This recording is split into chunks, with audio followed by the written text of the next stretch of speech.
दो दिवसीय दौरे पर किशनगंज पहुंचे एआईएमआईएम सुप्रीमो असदुद्दीन ओवैसी आज किशनगंज के चकला स्थित अलीगढ़ मुस्लिम यूनिवर्सिटी की जमीन पर पहुंचे, जहां उन्होंने पत्रकारों से बात करते हुए एएमयू फंड रिलीज किए जाने की मांग केंद्र सरकार से की है। उन्होंने कहा कि अलीगढ़ मुस्लिम यूनिवर्सिटी का निर्माण हो जाने से सिर्फ सीमांचल ही नहीं बल्कि पूरे बिहार के युवाओं को इसका लाभ मिलेगा। वहीं उन्होंने शाखा निर्माण में हुई देरी के लिए कांग्रेस, जदयू, राजद, भाजपा सभी को जिम्मेदार ठहराते हुए कहा कि तेजस्वी जब सत्ता में नहीं थे तब इस मामले का बहुत जिक्र हुआ करता था, लेकिन सत्ता में आने के बाद सभी भूल जाते हैं। इस दौरान उनके साथ प्रदेश अध्यक्ष अख्तरुल इमान सहित अन्य नेता और कार्यकर्ता मौजूद थे। बड़ी कोशिशें रही सीमांचल की आवाम की कि तमाम ने मिलकर एहतजाज किया, प्रोटेस्ट किया। उसके बाद ये ज़मीन जगह दी गई।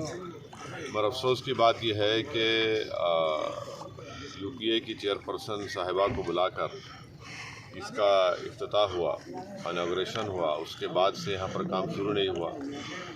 यूपीए की सरकार थी तो उसमें काम शुरू होना चाहिए था। फिर उसके बाद मोदी की सरकार बनी और फिर यहाँ पर एनजीटी का स्टे दे दिया गया। अब इसी बेसन पर आगे जाकर आप देख रहे हैं कि एसपी और पुलिस के क्वार्टर्स बन रहे हैं। आगे एग्रीकल्चर का एक यूनिवर्सिटी का काम हो रहा है। अफसोस इस बात का है कि जहाँ पर अल्पसंख्यक समाज या मुसलमानों की तालीम का मसला आता है तो गवर्नमेंट जो तेज़ी दिखानी चाहिए, जो हरकत करनी चाहिए वो हरकत नहीं करते। आप स्टे वेकेट करा सकते। वह बिहार सरकार में नीतीश कुमार की सरकार रही, फिर उसके बाद नीतीश लालू की सरकार रही, फिर नीतीश सुशील मोदी, फिर अब दोबारा नीतीश और बीजेपी की सरकार है। तो क्या यहाँ की स्टेट गवर्नमेंट अपना असर रसूख इस्तेमाल करके खुद इम्प्लीड होकर स्टे को वेकेट करा सकती थी? और ये ना सिर्फ बिहार का बल्कि भारत का सबसे पसमानदा इलाका है, बैकवर्ड एरिया है।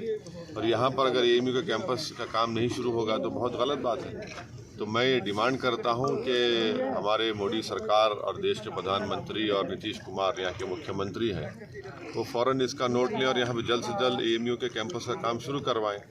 इससे न सिर्फ सीमांचल बल्कि बिहार के नौजवानों का फ़ायदा होगा, वो अपनी तालीम को मुकम्मल कर सकेंगे। एक बैकवर्ड एरिया के लिए बहुत ज़रूरी है इस तरह के कैंपस की।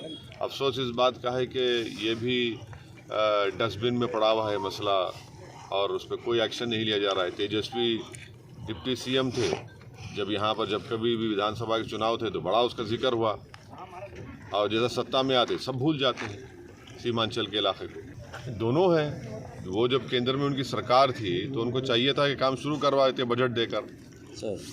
भाई अगर आप केरल में काम शुरू करवा दिए तो यहाँ पर क्यों नहीं शुरू करवा सके आप? फिर उसके बाद बीजेपी की सरकार बनी, वो भी दोषी हैं। अब बीजेपी का तो एजेंडा क्लियर है कि मुसलमानों को, भारत की सबसे बड़ी माइनॉरिटी को, उनको मार्जिनलाइज कर दिया जाए।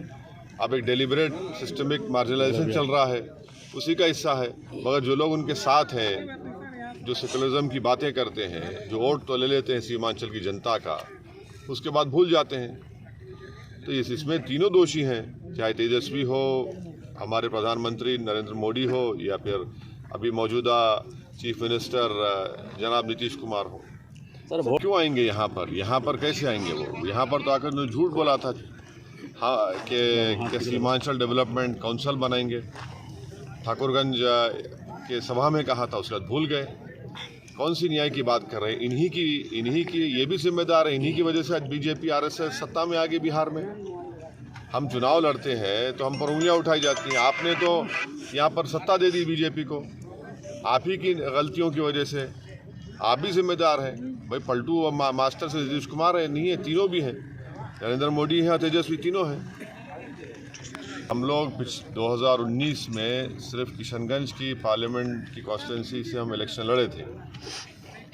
अब की बार हमारी पार्टी में और पार्टी के जिम्मेदार और हमारी पार्टी के सदर अख्तरुल इमान साहब हैं, वो तो किशनगंज लड़ेंगे कैसा भी इंशाल्लाह।